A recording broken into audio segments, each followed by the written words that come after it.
오늘 하나님께서 주시는 말씀은 누가복음 15장 11절로 32절입니다. 길지만 제가 읽어드리도록 하겠습니다. 또 이르시되 어떤 사람에게 두 아들이 있는데 그 둘째가 아버지에게 말하되 아버지여 재산 중에서 내게 돌아올 분깃을 내게 주소서 하는지라. 아버지가 그 살림을 각각 나눠 주었더니 그 후 며칠이 안 되어 둘째 아들이 재물을 다 모아가지고 먼 나라에 가 거기서 허랑방탕하여 그 재산을 낭비하더니 다 없앤 후 그 나라에 크게 흉년이 들어 그가 비로소 궁핍한지라. 가서 그 나라 백성 중 한 사람에게 붙여 사니 그가 그를 들로 보내어 돼지를 치게 하였는데 그가 돼지 먹는 쥐엄 열매로 배를 채우고자 하되 주는 자가 없는지라. 이에 스스로 돌이켜 이르되 내 아버지에게는 양식이 풍족한 품꾼이 얼마나 많은가. 나는 여기서 주려 죽는구나. 내가 일어나 아버지께 가서 이르기를 아버지 내가 하늘과 아버지께 죄를 지었사오니 지금부터는 아버지의 아들이라 일컬음을 감당하지 못하겠나이다. 나를 품꾼의 하나로 보소서 하리라 하고 이에 일어나서 아버지께로 돌아가니라. 아직도 거리가 먼데 아버지가 그를 보고 측은히 여겨 달려가 목을 안고 입을 맞추니 아들이 이르되 아버지 내가 하늘과 아버지께 죄를 지었사오니 지금부터는 아버지의 아들이라 일컬음을 감당하지 못하겠나이다 하나. 아버지는 종들에게 이르되 제일 좋은 옷을 내어다가 입히고 손에 가락지를 끼우고 발에 신을 신기라. 그리고 살찐 송아지를 끌어다가 잡으라. 우리가 먹고 즐기자. 이 내 아들은 죽었다가 다시 살아났으며 내가 잃었다가 다시 얻었노라 하니 그들이 즐거워하더라. 맏아들은 밭에 있다가 돌아와 집에 가까이 왔을 때에 풍악과 춤추는 소리를 듣고 한 종을 불러 이 무슨 일인가 묻되 대답하되 당신의 동생이 돌아왔음에 당신의 아버지가 건강한 그를 다시 맞아들이게 됨으로 인하여 살찐 송아지를 잡았나이다 하니 그가 노하여 들어가고자 하지 아니하거늘 아버지가 나와서 권한대. 아버지께 대답하여 이르되 내가 여러 해 아버지를 섬겨 명을 어김이 없거늘 내게는 염소 새끼라도 주어 나와 내 벗으로 즐기게 하신 일이 없더니 아버지의 살림을 장녀들과 함께 삼켜버린 이 아들이 돌아오매 이를 위하여 살찐 송아지를 잡으셨나이다. 아버지가 이르되 예 너는 항상 나와 함께 있으니 내 것이 다 내 것이로되 이 내 동생은 죽었다가 살아났으며 내가 잃었다가 얻었기로 우리가 즐거워하고 기뻐하는 것이 마땅하니라. 아멘. 기도하고 말씀 받겠습니다. 사랑하는 주님, 이 시간 우리가 말씀 앞에 모였습니다. 여기까지 우리를 돌보아 주시고 인도해 주신 하나님을 찬양합니다. 선포되는 말씀을 통해 우리가 하나님을 더 알기를 원합니다. 하나님 아버지, 부족한 종은 십자가 뒤에 감추어 주시고 오직 성령의 능력과 은혜만이 각 심령에 가득하게 하여 주옵소서. 예수님의 이름으로 축복하며 기도합니다. 아멘. 오늘 누가복음 15장에는 여러분들이 잘 아시는 잃은 양의 비유와 잃은 드라크마의 비유, 그리고 둘째 아들의 비유가 기록되어 있습니다. 저는 이 비유를 묵상하다가 우리가 아주 오래전에 겪었던 30년도 훨씬 넘은 사건이지요. 개구리 소년들의 이야기를 떠올리게 되었습니다. 그 중에 한 학생인 김종석 학생, 그 당시 초등학교 3학년이었는데요. 김종석 학생을 찾지 못하는 그 부모님의 이야기를 읽고 저도 너무나 가슴 아파했던 기억이 납니다. 김종석 학생의 부모님은 그 아들이 돌아오지 않자 그 아들을 찾기 위해서 어머니는 늘 대구역에 가서 포스터를 나눠주면서 내 아들을 찾는다 좀 도와달라 만나는 사람들마다 붙들고 애원했죠. 그리고 아버지는 생업을 그만두시고 1톤짜리 트럭을 이제 구입하셔서 큰 포스터를 트럭에 붙이고 전국을 누비기 시작합니다. 내 아들을 본 사람이 있습니까? 방송도 하고 찾기도 하고 그리고 밤에는 잠을 들지 못해 술에 의존해서 그렇게 사시다가 끝내 얼마 전에 아들을 찾지 못한 그 한 맺힌 그 가슴을 끌어안고 간암으로 돌아가셨다고 합니다. 정말 이 부모님의 이야기를 들으면서 눈물을 흘리지 않을 수가 없죠. 자식을 잃은 부모의 심정을 어떻게 감히 헤아린다고 말할 수 있을까요? 그런데 오늘 비유의 말씀에 이것이 아버지 하나님의 마음임을 우리는 성경 말씀을 통해 알게 됩니다. 세상에서 하나님을 모르고 돌아오지 않는 그러한 영혼들을 향한 하나님의 마음, 그 마음이 어쩌면 김종석 학생의 부모님의 마음이 아니었을까 짐작합니다. 오늘 15장에 나오는 세 가지 비유 또한 이런 아버지의 마음을 표현한 것이죠. 양 100마리를 가진 목자가 한 마리를 잃어버렸을 때에 99마리를 집에 두고 그 한 마리를 찾아 헤매지요. 그리고 찾고 찾아 결국 너무나 기쁘고 즐거워 어깨 메고 돌아옵니다. 동전 10개를 가진 한 여인이 한 개를 잃어버렸습니다. 집안을 샅샅이 뒤져 쓸며 찾을 때까지 부지런히 찾습니다. 그리고 그 동전 하나를 찾자 너무나 기뻐서 터무니없는 자취를 열죠. 동전 한 개가 뭐라고? 그것을 찾았다고 해서 너무나 기뻐서 동네에 잔치를 열었을 때 얼마나 더 많이 허비해야 했을까요? 아들 둘이 있는 아버지 또한 둘째 아들이 집을 나갔다가 돌아오자 너무나 기뻐서 잔치를 엽니다. 여기에 예수님이 말씀하신 세 가지의 비유에 찾는 주체가 되시는 목자도 여인도 아버지도 모두 다 하나님을 말씀하는 것이죠. 한 죄인이 회개하고 하나님 앞으로 돌아오는 것, 그것이 너무나 기쁜 하나님 아버지의 마음, 그것을 이 세 가지 비유로 예수님이 보여주고 계신 것입니다. 예수님의 비유를 보시면 100마리 중에 한 마리, 10개 중에 한 개, 두 사람 중에 한 사람 모두 다 하나에 집중한다는 것입니다. 하나님은요, 한 사람에게 집중하신다는 것을 말씀하는 것이죠. 아직도 아버지 품으로 돌아오지 않은 어떠한 한 사람, 그 사람에게 하나님이 관심을 가지고 집중하고 계신다는 겁니다. 우리는 때로 새가족 초청잔치를 열면 당일 행사에 몇 명이 왔는가, 그것이 굉장한 관심입니다. 적은 인원이 왔거나 혹은 한 사람이 왔다면 그 행사는 그렇게 성공했다고 평가받지 못하는 행사가 됩니다.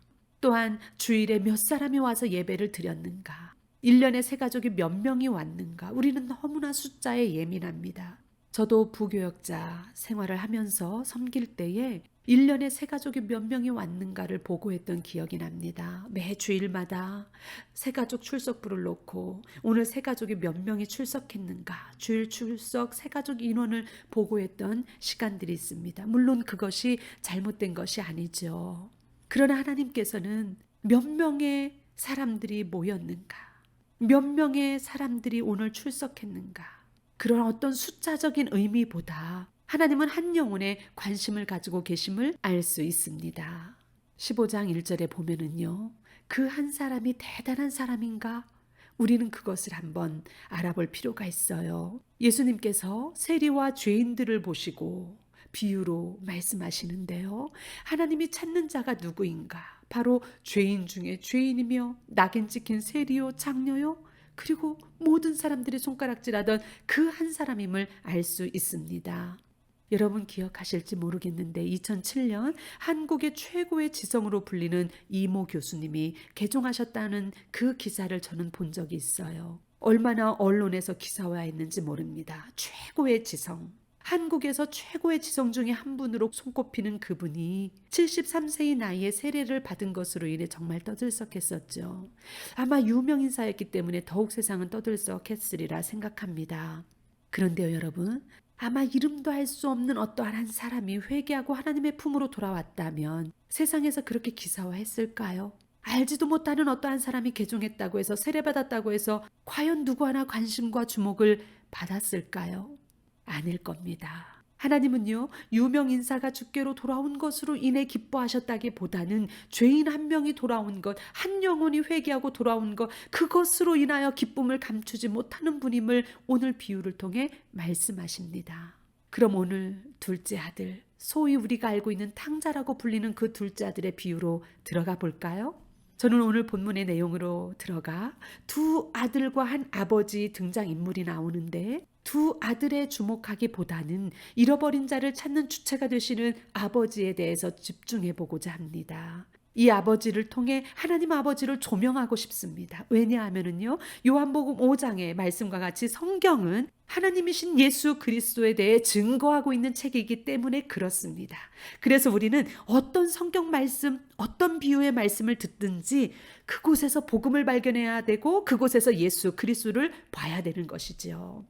오늘 본문은 예수님께서 비유로 말씀하신 것 중에 가장 길게 말씀하신 이야기입니다. 예수님께서 비유로 말씀하시기 전에 무슨 일이 있었을까요? 그 배경을 살펴보는 것은 우리가 비유를 이해하는 데 매우 중요합니다. 바리새인과 서기관들이 예수님을 보니 죄인들이 말씀을 들으러 가까이 옵니다. 그리고 그 예수님은 그들과 아무 거리낌이 없이 함께 식사를 하시고요. 이런저런 하나님의 나라를 들려주십니다. 말씀을 듣는 죄인들의 태도를 보니 비스듬히 기대어 편안하고 은혜로운 시간을 보내고 있습니다. 이러한 광경을 본 바리새인과 서기관들은 수군거리며 예수님께 불평을 쏟아놓습니다. 바로 이 배경이 있은 후에 바로 예수님께서 비유로 말씀하시기 시작하지요. 15장 1절에 예수님을 향하여 수군거린다는 이 표현은요, 동일한 원어로 사용된 것이 구약의 민수기 14장에 나와 있습니다. 이스라엘 백성들이 모세와 아론을 향하여 불평을 쏟아놓고 원망할 때에 바로 수군거렸다는 이 원어가 동일하게 사용되었죠. 예수님은 수군거리는 그들을 향하여 어쩌면 이렇게 말씀하시는 것 같습니다. 모세 시대에 모세를 대적하며 배척하며 수군거리며 원망하던 그들이 여전히 너희들의 모습이구나. 여전히 너희들은 나를 배척하고 있구나. 마치 모세와 아론을 배척한 것처럼. 그러면서 예수님은 비유로 들어가십니다. 어느 날 둘째 아들이 아버지에게 요청하지요. 아버지, 나에게 돌아올 그 재산의 분깃을 나에게 주십시오. 이런 권리의 요구가요, 현대를 살아가는 우리에게는 충분히 있을 법한 행동으로 보입니다. 하지만 1세기 유대인 청중들에게 이러한 아들의 요구는요, 아버지 두 눈에 흙이 들어가기 전에는 있을 수도 없는 폐영무도한 요구입니다. 우리가 흔히 탕자라고 하는 이 둘째 아들의 요구가 무엇을 의미하는지 이 당시 1세기 유대 문화를 이해할 필요가 있어 보입니다. 중동의 여러 국가에서 직접 살아보면서 신학을 가르쳤던 케네스 메일리는요, 재미있는 설문조사를 했습니다. 현대를 살아가는 유대인들에게 어떤 설문조사를 했냐면, 혹시 아버지가 돌아가시기 전에 재산을 요구하는 경우를 본 적이 있습니까? 이러한 설문조사를 했어요. 그때에 중동에 살아가는 많은 사람들과 유태인들이 뭐라고 대답을 했냐면, 우리는 그런 일을 본 적도 없다. 만약에 누군가가 그런 요구를 했다면 돌로 쳐 죽여도 살인죄가 적용되지 않을 것이다. 아버지가 살아계신데 재산을 요구했다는 것은 아버지 제발 빨리 좀 죽어주십시오라는 의미입니다. 라고 답했다고 합니다.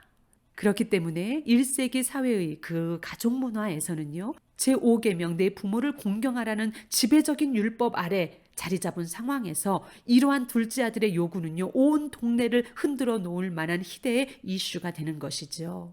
명예를 최고의 가치로 여기던 1세기 이스라엘 사회에서의 이 탕자의 요구는 자식이 아버지에게, 더 나아가 마을 전체에 안겨줄 가장 큰 수치와 모욕적인 사건입니다. 그렇다면 성경에서 부모가 살아계실 때 유산을 분배하는 경우가 언제일까요?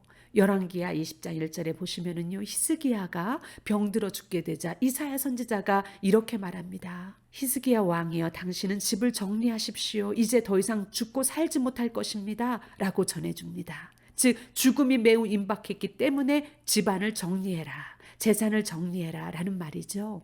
아브라함을 통해서도 알 수 있습니다. 아브라함이 임박한 죽음 앞에서 구두로 유언을 하며 독자 이삭과 첩의 소생들에게 자산을 분배해 줍니다. 결국 유산 분배를 할 수 있는 합법적인 어떠한 시기가 있다면 바로 아버지의 죽음이 임박한 그 시점이라는 것이죠. 그러므로 둘째 아들의 이러한 요구는 철없는 행동이라기보다는 굉장히 심각한 행동이었습니다. 그런데 아버지는요, 이러한 둘째 아들의 요구를 들어줍니다. 뿐만 아니라 큰아들에게까지도 재산을 각각 나누어 주었다라고 기록하셨습니다. 분명 큰아들은 율법에 명시된 대로 2배의 재산을 챙겼을 겁니다. 누가복음 15장 13절, 오늘 본문 말씀으로 돌아가 13절을 보시면 아들은 아버지의 유산을 미리 챙겨 그것을 현금화하여 먼 곳으로 떠나버립니다. 아마 그 당시 부모님의 재산이 대부분 토지와 가축이었음을 생각해 볼 때에 분명 둘째 아들은 유산으로 받은 토지를 급히 처분하느라 아마 헐값에 넘겼을 것입니다. 그리고 재산을 다 정리해서 몇 날이 못 되어 바로 떠났다고 말씀하십니다. 유산을 요구한 것뿐만이 아니라요, 둘째 아들에게 더 큰 문제가 있었는데 조상 대대로 물려받은 아버지의 토지를 팔았다는 데 있습니다. 가족 토지에 관한 법률은 모세의 율법 중에 가장 중요하게 다루고 있습니다. 즉, 가족 토지와 재산은 함부로 매매되거나 양도되어서는 안 되는 재산이었죠. 피치 못할 사정이 있어서 처참한 파산을 피하기 위해 어쩔 수 없이 토지를 팔아야 할 경우에는 모세의 율법대로 50년마다 맞이하는 희년의 해에 합법적으로 샀던 토지를 다시 원래 주인에게 돌려주도록 되어 있었습니다. 여러분들 잘 아실 겁니다. 하나님의 법에 순종하고자 토지를 팔지 않았던 나봇의 이야기 말입니다. 열왕기상 21장에는요. 아합 왕이 나봇의 포도원이 너무나 탐이 나는 겁니다. 그냥 빼앗으려고 하진 않았습니다. 시세보다 훨씬 후하게 쳐서 토지를 사고 싶었습니다. 그러나 나봇은요. 하나님의 말씀을 두려워했죠. 아무리 왕의 요구를 할지라도 그것이 하나님이 금하신 것이기 때문에 거절합니다. 결국에 나봇은 억울한 죽음을 당하고 그 토지를 빼앗기지요. 조상으로부터 받은 토지를 팔지 않았던 나봇의 이야기. 여러분, 레위기 25장 23절에서는요. 토지를 영구히 팔지 말 것은 토지는 다 내 것임이니라. 너희는 거류민이요 동거하는 자로서 나와 함께 있느니라. 아멘. 어쩌면 이러한 것 때문에 둘째 아들을 탕자라고 부를지도 모르겠습니다. 뿐만 아니라 더 나아가 둘째 아들은요. 가족을 버리고 멀리 떠나가 버립니다. 이것이 뭐가 그리 큰 잘못일까 싶습니다. 지금도 우리 이민자들의 삶이 가족을 떠나서 이민 와서 살아가는 삶의 모습이고 또 우리의 자녀들은 멀리 유학을 보내기도 하잖아요. 그러나 유대 1세기 문화를 보시면 한 개인의 정체성은요. 누구의 아들, 누구의 집안의 자녀라고 불려질 만큼 가족 공동체와 마을 공동체를 아주 중요하게 생각했습니다. 그래서 성경의 기록을 보시면 사울을 가리켜 기브아 출신의 기스의 아들이다 이렇게 불렀고요. 다윗을 가리켜서는 베들레헴의 출신 이새의 아들이다 이렇게 부른 것을 알 수 있습니다. 사울의 정체성도 그리고 다윗의 정체성도 어느 지역의 출신이고 누구의 아들이다로 정해질 만큼 그렇게 가족 공동체와 지역 공동체를 굉장히 중요하게 여겼습니다. 그래서 아랍 속담에는요. 가족이 없는 개인은 등뼈가 없는 사람과 같다라는 말이 있잖아요. 그러므로 둘째 아들이 가족과 지역 공동체를 버리고 떠난다는 것은 상당히 지역 공동체에 대한 모욕이었습니다. 이것은 아버지의 권위 아래서 그리고 지역 공동체에서 벗어나 내 인생은 내 마음대로 살겠다는 마음이었습니다. 둘째 아들이 재산을 받아 멀리 이방 땅으로 떠났다는 이 예수님의 비유를 여기까지 들은 바리새인들과 유대인들은요. 아마 둘째 아들을 향하여 비난의 목소리를 높였을 겁니다. 왜냐하면 이런 아들은 돌로 쳐 죽여야 한다고 기록된 신명기 21장의 말씀을 그들은 알고 있기 때문이죠. 그런데 여러분 그거 아세요? 성경에서 패역한 아들을 향해 돌로 쳐 죽였다는 기사는 단 한 줄도 없다는 사실이에요. 자식이 아무리 부모에게 죽을 죄를 지었어도요. 성경에는 아무리 찾으려 해도 부모가 자식을 돌로 쳐 죽였다는 기록이 없습니다. 예수님도 마찬가지로 둘째 아들을 돌로 쳐 죽인 것이 아니라 재산을 다 분배해서 원하는 대로 요구대로 주고 그가 떠났다라고 비유를 들어 여기까지 말씀하시는 것이죠. 아버지가 둘째 아들의 요구대로 재산을 나누어 주었다라고 했을 때 그 살림을 나누어 주었다라고 했을 때 그 본래 의미는 무슨 의미냐면 생명 곧 자신의 인생 지금까지 축적해온 모든 것을 나누어 주었다라는 의미입니다. 비유의 이야기를 전개해 가시는 예수님은 의도적으로 아버지의 모습을 이렇게 그린 것이죠.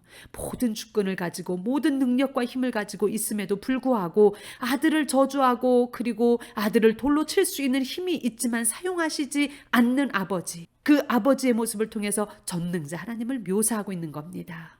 전능하신 하나님의 무능력해 보이는 이 모습. 죽어 마땅한 둘째 아들에게 어떠한 권력도 힘도 사용하시지 않는 아버지의 그 모습. 이전에 어떤 분에게 복음을 전할 때 일입니다. 예수님께서 정말 당신을 사랑하세요. 그 증거가 예수님이 십자가에 달려 죽으셨다는 거예요. 저와 선생님의 그 잘못 때문에 하나님이 십자가에 못 박혀 죽으신 거예요. 정말 너무나 하나님은 선생님을 사랑하십니다.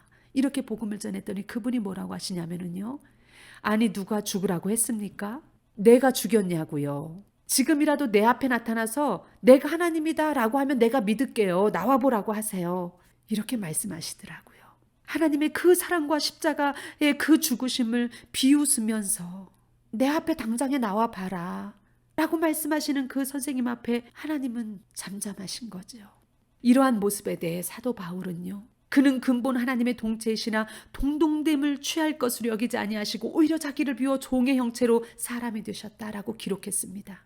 인간보다 더 낮아진 모습, 바로 십자가에 달리신 전능자 하나님, 그분의 무능해 보이는 모습, 바로 이 모습이 둘째 아들에게 재산을, 생명을 나누어 주신 아버지의 모습이라는 것이죠. 13절에 둘째 아들은 현금을 싸들고 먼 나라에 가 거기서 허랑방탕하여 그 재산을 허비하기 시작합니다. 허비하더니라는 말은요, 오리지널 텍스트를 보니 이런 의미입니다. 키질을 해서 쭉정이가 바람에 날려버리듯이 돈을 그렇게 바람에 날려버리듯이 써버린 것을 보여줍니다. 그리고 또 한 가지는 성적인 타락까지도 의미합니다. 그렇게 다 날려버린 이 아들이, 그렇게 날려버린 그 아들에게 어떻게 하면 좋죠? 흉년이 듭니다. 기근으로 인해 이제 둘째 아들이 비로소 궁핍하게 되었다라고 말씀하십니다. 예수님의 비유가 여기까지 달아달았을 때에 예수님 앞에 서서 듣던 많은 서기관들과 바리새인들은 무릎을 쳤을 겁니다. 그럼 그렇지. 그 둘째 아들에게 기근이 닥치는 것은 당연한 일이야. 궁핍하게 되었어? 당연하지. 굶어 죽어야 되는 거야. 그도 그럴 것이요. 구약의 기근이라는 것은 하나님께서 내리는 천벌이었거든요. 그런데 예수님은 기근에 대해 그렇게 해석하시며 비유를 들지 않으셨을 겁니다. 기근은 하나님께서 둘째 아들을 위해 예비하신 은혜였다는 것이죠. 이것은 탕자에게 일어난 복합적이고 연쇄적인 불행의 마침표를 찍는 사건으로 말씀하신 겁니다. 나에게 닥치는 어려움, 곧 하나님께서 좋은 것을 주시기 위한 전주곡이라는 것을 보여주시는 것이 바로 이 기근입니다. 우리에게 닥쳐오는 어려움의 시간은 견디어야 하는 시간이며 그 인내 시간은 결국 우리에게 부족함이 없도록 하기 위한 하나님의 타이밍이라는 것이죠. 그래서 야고보는요, 기근을 만난 것 같은 주님의 백성들에게 이렇게 말씀하십니다. 인내를 온전히 이루라. 이는 너희로 온전하고 구비하여 조금도 부족함이 없게 하려 함이라. 아멘. 기근이 오자 둘째 아들은 현지 유력자에게 찾아가 붙어 살게 됩니다. 붙어 산다는 것의 원래 의미는 접착제에 착 달라붙어 있는 것을 의미합니다. 전적으로 탕자가 현지 유력자에게 빈대처럼 빌붙어 있음을 보여주는 것이죠. 둘째 아들은 아직 집에 돌아갈 준비가 되지 않았습니다. 그래서 하나님께서 예배해 놓으신 두 번째 은혜가 돼지치기와 주염 열매입니다. 예수님은 비유에서 왜 양이나 소를 치는 것으로 비유를 들지 않으시고 굳이 돼지로 등장시키셨는가? 현대사회에서 돼지 농가에 대한 어떠한 폄하하는 것이 아니라 예수님은 의도적으로 이 돼지라는 매체를 등장시킵니다. 돼지는 유대인들이 가장 혐오스럽게 생각하는 짐승이죠. 레위기 율법에서도 돼지는 불결한 동물을 넘어 부정한 짐승이었습니다. 탈무드에서도요, 계속적으로 돼지에 대해 혐오스러움을 드러내고 있습니다. 탕자가 아버지에게 한 행동이 그 당시 유대인 청중들에게 상상할 수도 없는 극도의 폐악이었듯이 그에 대한 징벌로 받게 된 이 돼지치기의 상황은 이보다 더 낮아질 수 없는 가장 밑바닥의 삶을 살고 있음을 보여주시는 겁니다. 돼지치기보다 더 낮은 곳이 있다면 지옥밖에 없다는 것이지요. 비유를 듣던 유대인들은 그럼 그렇지, 돼지치기가 딱이야, 이렇게 말했을 겁니다. 예수님이 탕자가 받아야 할 징벌로 돼지치기만을 예시로 든 것이 아니라 16절에 주염 열매로 배를 채우고자 하되 주는 자가 없는지라 라고 하시며 한 단계 더 불행스러운 모습으로 비유를 이끌어 가십니다. 주염 열매는 극심한 가난과 궁핍에 먹을 것이 없는 가난한 자들이 먹는 최후의 열매였거든요. 그러니까 돼지에게나 던져주는 열매조차도 얻어 먹을 수 없는 신세, 내 존재가 무엇인가, 내 이 생존의 문제가 무엇인가 맞닥뜨린 둘째 아들의 모습을 보여주는 겁니다. 이러한 생존과 실존의 문제 앞에 부닥쳐 있는 둘째 아들의 모습, 드디어 스스로 돌이키게 만드시는 하나님의 은혜를 우리는 듣게 됩니다. 예수님은 계속해서 비유를 이끌어 가십니다. 그 둘째 아들이 스스로 돌이켜 이 비유를 들은 바리새인들은 아마 뒷목을 잡았을지도 모릅니다. 아니, 돼지나 치고 주염 열매나 먹다가 천벌을 받아 죽어 막당한 죄인이 돌이켰다고? 주님은 왜 비유를 이렇게 전개해 가실까요? 이 당시 아주 공인된 죄인들, 세리와 창기들과 아무 거리낌이 없이 어울리시던 예수님, 바리새인들과 서기관들의 눈에 비친 세리와 창기들은 회개하고 구원받을 가능성이 0.1%도 없는 죄인들에 불과했습니다. 단지 그들은요, 언제 하나님의 저주가 임하는가, 지금인가 아니면 좀 더 기다려야 하는가에 대한 대상일 뿐이었습니다. 그런데 주님은 둘째 아들이 스스로 돌이켰다라고 말씀하시면서 이들도 구원받을 수 있다, 그렇다라고 바리새인들에게 대답하시는 것입니다. 17절에 보시면 탕자가 스스로 돌이켰다라는 말은 그가 진심으로 회개했음을 보여주십니다. 회개라는 단어는요, 아주 구체적으로 사용하셔서 돌이켰다라고 말씀하신 겁니다. 악한 길에서 돌이켰다라고 표현하신 것이죠. 성경적인 회개는 어떤 것인가? 어떤 감정이나 후회나 슬픔에 빠져 있기만 한 것이 아니라 이에 일어나 돌이켜 아버지 집으로 다시 돌아가는 것을 말씀하시는 것이죠. 그래서 말라기서에도 보면은요, 만군의 여호와가 이르노라 너희 조상들의 날로부터 너희가 나의 규례를 떠나 지키지 아니하였도다. 그런즉 내게로 돌아오라. 그리하면 나도 너희에게로 돌아가리라 하였더니.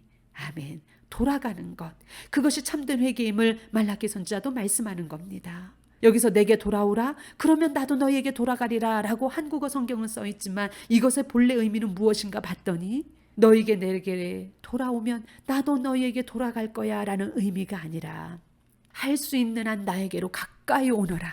할 수 있는 한 나에게로 가까이 오너라. 그 남은 거리는 내가 너희에게로 나아가마. 내가 행여나 내게 더 이상 가까이 올 수 없는 그 거리가 있다면 내가 내게 나아갈게. 내게 나오려고 해봐. 네가 내게 가까이 올 수 없는 그 거리가 있니? 내가 갈게. 내가 달려갈게. 이게 바로 오늘 본문 20절. 이에 일어나 아버지께로 돌아가니라. 아직도 거리가 먼데 아버지가 그를 보고 측은히 여겨 달려가 목을 안고 입을 맞췄다라는 말씀에서 우리는 말라기서 말씀을 이해할 수 있습니다. 둘째 아들은 아버지께로 돌아가기로 작정하고 돌이켜서 아버지 집으로 향하여 걸어갑니다. 그리고 아버지에게 어떻게 말씀을 드릴까 계속적으로 되뇌이면서 아버지에게 드릴 말씀을 생각합니다. 아버지, 제가 하늘과 아버지께 죄를 지었습니다. 이렇게 고백하려고 몇 번을 연습할 겁니다.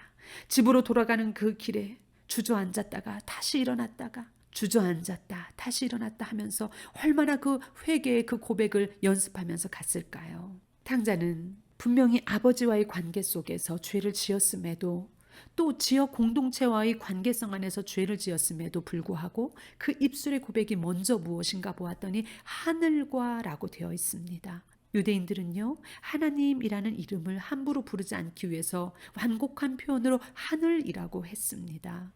결국 우리가 인간관계에 있어서 어떤 갈등과 문제가 일어날 때에 우리는 먼저 누구와의 관계를 생각해야 된다는 것이죠. 하나님과의 관계를 생각해 보자는 것이죠.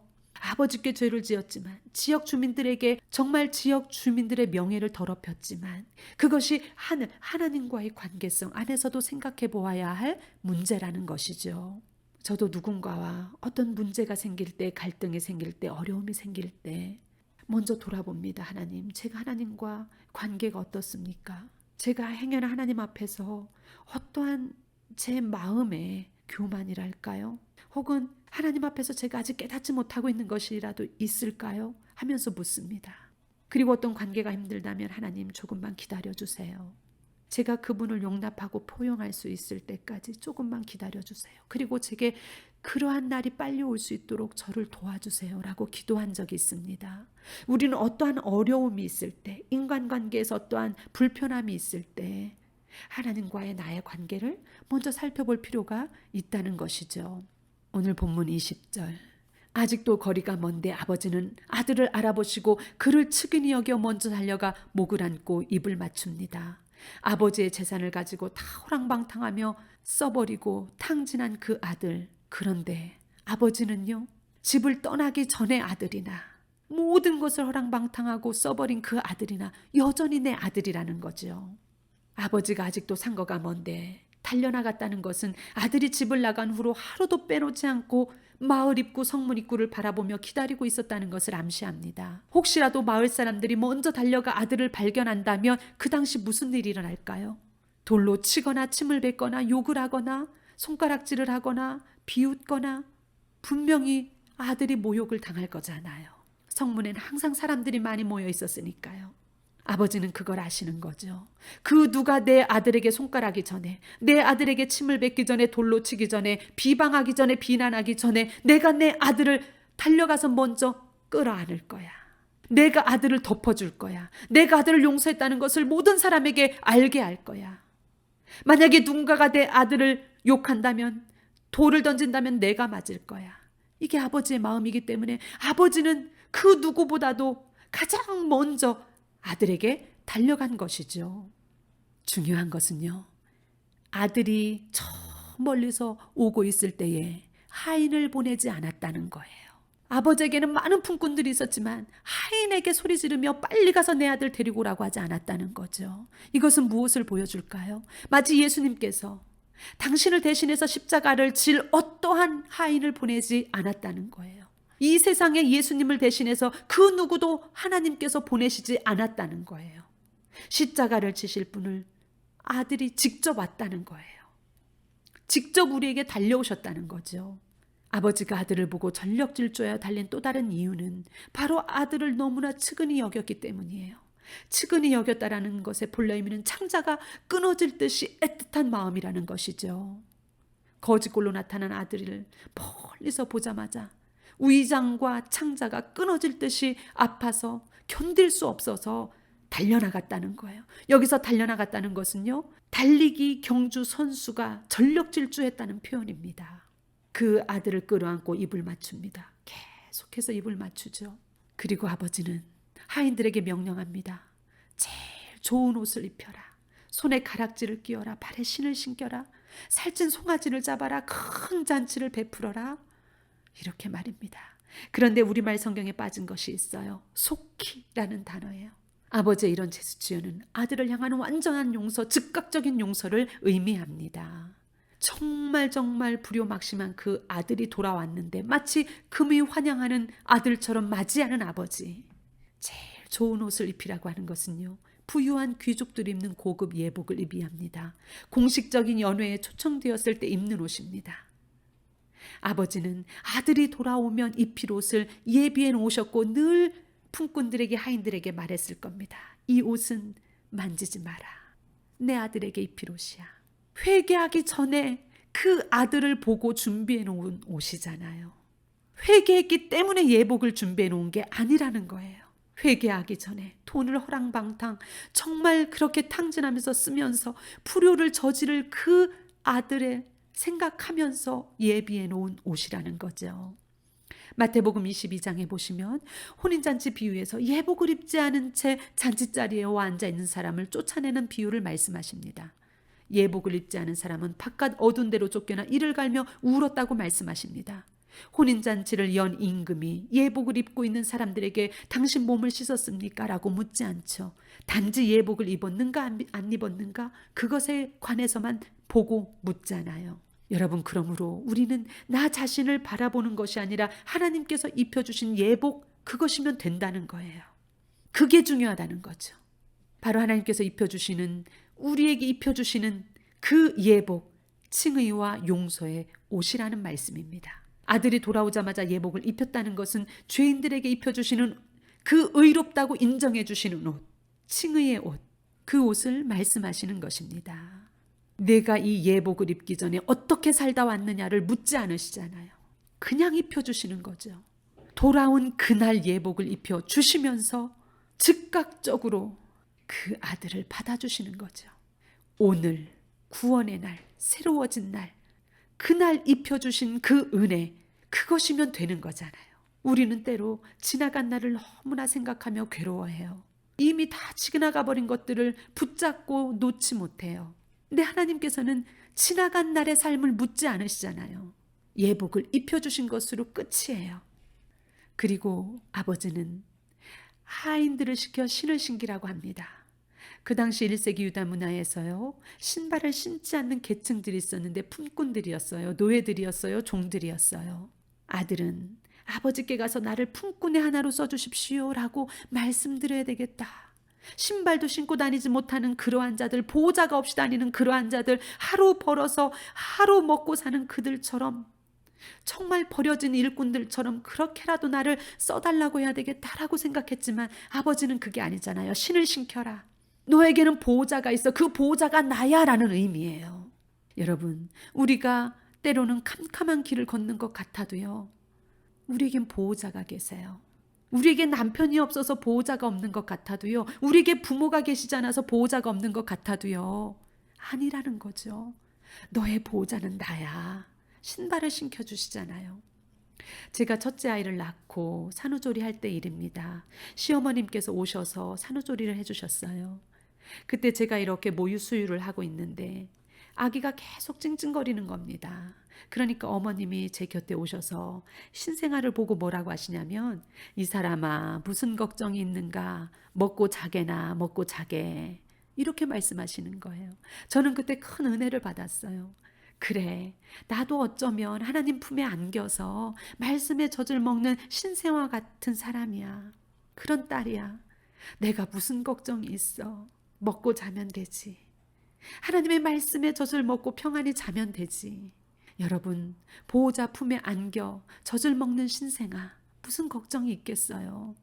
여러분 지금 어떤 고민과 어떤 걱정이 있습니까? 말씀의 젖을 먹으면서 안식을 누리세요.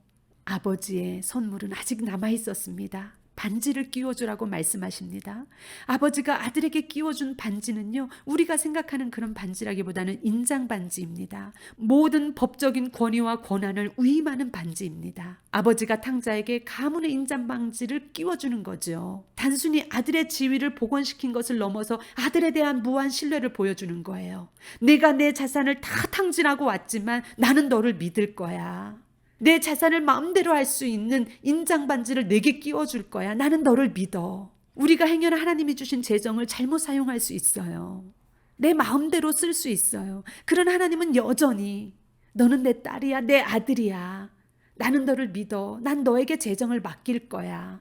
그 말씀이잖아요. 그래서 사도 바울은 디모데전서 1장 12절에 나를 능하게 하신 예수 그리스도 우리 주께 감사한 것은 나를 충성되이 여겨서 내게 직분을 맡기심이니, 여기서 충성되이 여겼다는 것은 나를 믿어주셨다는 거예요. 사울이 회심하자, 사울이 아버지 집으로 돌아오자 믿어주셨다는 거예요. 봉사의 직분을 그래서 맡기셨다는 거죠. 이게 반지의 상징입니다. 아버지의 환대는 아직 끝나지 않았어요. 마지막으로 살찐 송아지를 끌어다가 잡아서 우리가 잔치하자라고 합니다.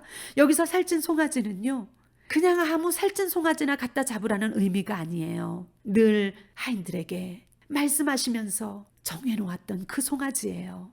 내 아들이 재산을 가지고 뒤도 돌아보지 않고 떠나던 그날부터 이 송아지는 내가 잘 키울 거야. 내 아들이 언젠가 집으로 돌아오면 이 송아지를 내가 꼭 잡아서 잔치를 열어줄 거야. 아들이 아버지를 뒤로 하고 먼 나라로, 이방 나라로 떠나버릴 때, 그때부터 이미 정해놓으신 은혜, 준비해놓으신 은혜라는 거죠.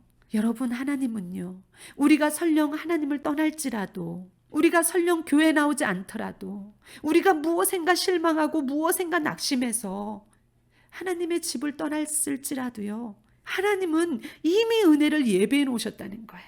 내게 돌아오렴, 내게 돌아오렴. 내게 줄 은혜를, 내가 내게 줄 은혜를 예배해 놓았어. 내가 돌아오면 이걸 잡을 거야.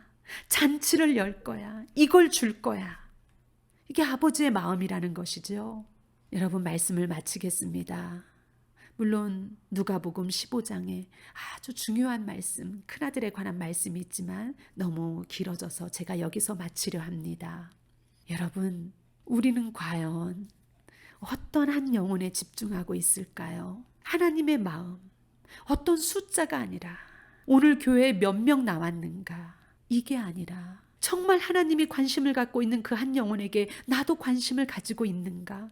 나와 함께 잔치자리에 들어가자라고 그토록 큰아들에게 애원했지만 큰아들은 결국 잔치자리에 들어가지 않은 것 같습니다.